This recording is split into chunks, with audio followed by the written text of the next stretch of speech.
So you got your Parsec Aero Pro and you love it, but just like me, you want a little bit more out of it. Increasing your wheel diameter will increase your top speed, but it'll come at a cost. Increasing the diameter this much will take some of the power off the line, and in my opinion, bigger wheels on this smaller setup will make the board feel a little sluggish. So I want that stock feel, but just a little bit more. So I decided to go with 32T pulleys instead of the stock 36T pulleys, and utilize orangatang 85mm caguama wheels. To the right is a smaller 32T pulley, and to the left is the stock 36T pulley. Now, if you're not too familiar with pulley sizes, I have a very in-depth video called Pully Talk. I'll leave the link in the description for you. Now, the 32T pulleys that I have are actually from Omni eSkate. It's a third-party website, and Parsec does not recommend using these pulleys. As you can see, the pulley to the right is the one from Omni eSkate. You can see the pulley on the right being a much smaller bearing, and the seating position is different from the stock Parsec pulley on the left. But if you take out those stock bearings out of the Omni eSkate pulleys,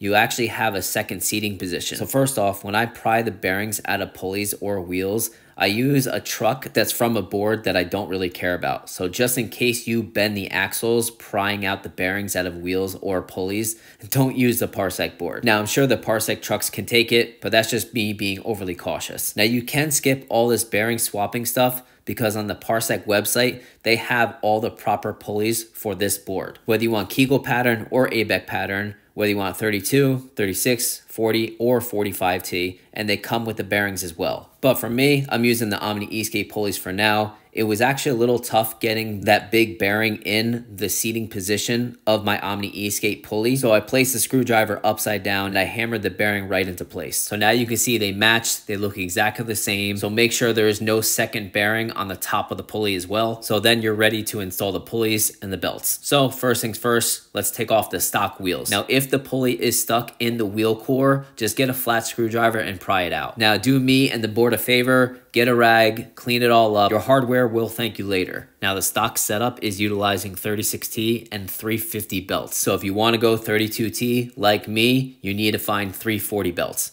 Again, Parsec has this on their website. So if you want to get all the stuff directly from them and make it a nice, easy one-stop shop, check out the Parsec website. Now, I did need to pull back the motor a little bit to tighten up the belts because it started skipping when I was accelerating and braking. So make sure you do that before you bolt everything up. Now, don't forget to add on that little spacer in between the back of the wheel and front of the pulley. Then you're gonna pop on the new wheel. If it doesn't quite get in there, take another wheel and just bash the edge of it. It'll get on there. Then tighten up the wheel and let's see how she rides.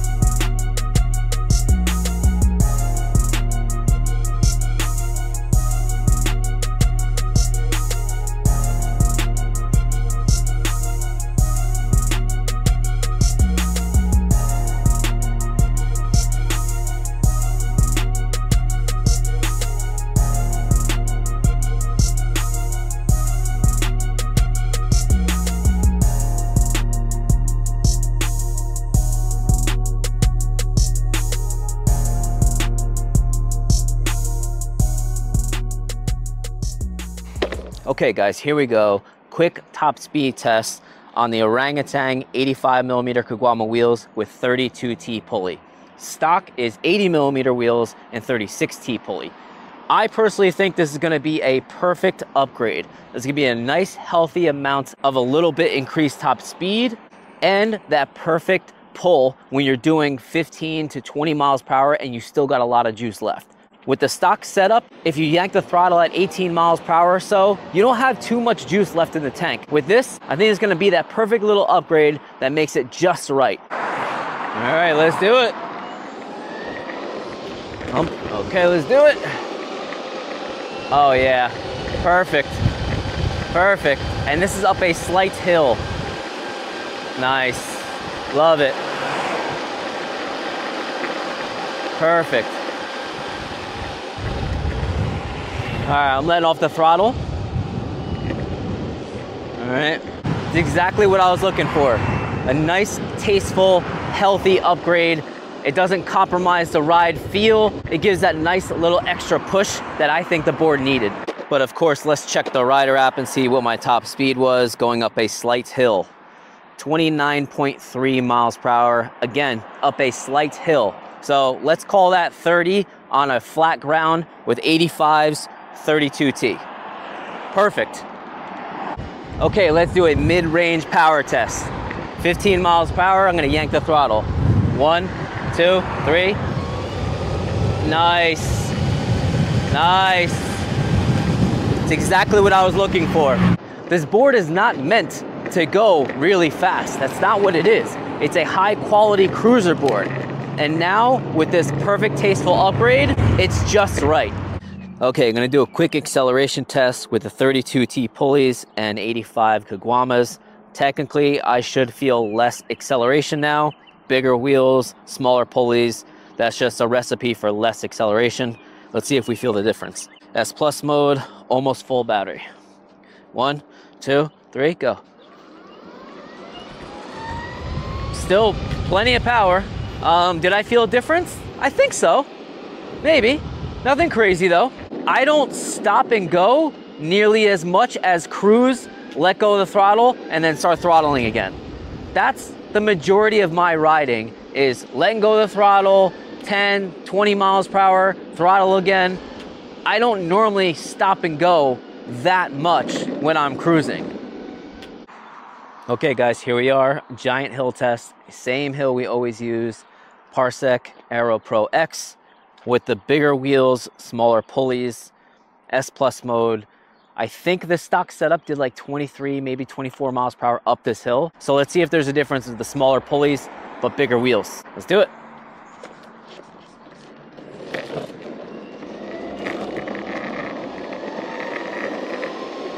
Oh yeah, this thing's flying up the hill.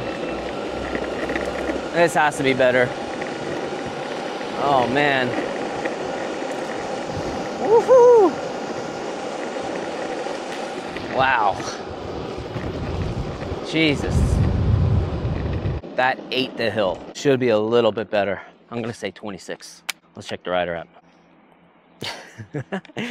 26.2 miles per hour up the hill.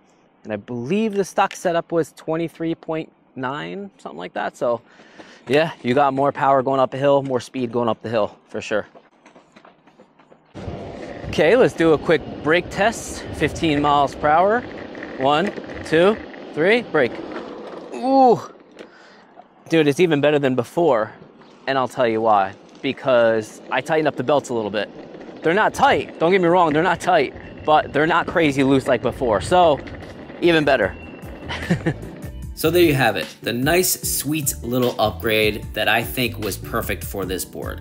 Now, can you go with the 100 millimeter, 105, even 120 to 125 millimeter wheel? Sure, but then you kind of compromise the lightweight feeling and the agility of this board. I don't want that. I want to keep the board a small cruiser board. Having the ability just to pick up the board with one hand like this, but riding like a premium street board is amazing. The stock setup is awesome. I would give that a 9.5. Now with a 32T and 5mm larger wheels, I give it a 10 out of 10. It's a nice, healthy upgrade that doesn't compromise the ride feel, keeps it nice and lightweight, keeps the agility. Honestly, I still like the caguama wheel just a little bit better than the stock 80mm Parsec wheel, but you never know. If the Parsec wheel was a tad bit bigger, I might like that better actually. But point is, going a little bit smaller with the pulley, but a little bit bigger on the wheel, and of course using the caguama wheel was a perfect little healthy upgrade that I thought this board needed. I'll put the links in the description for the full review on the Parsec Aero, and I also have a review for these orangutan wheels.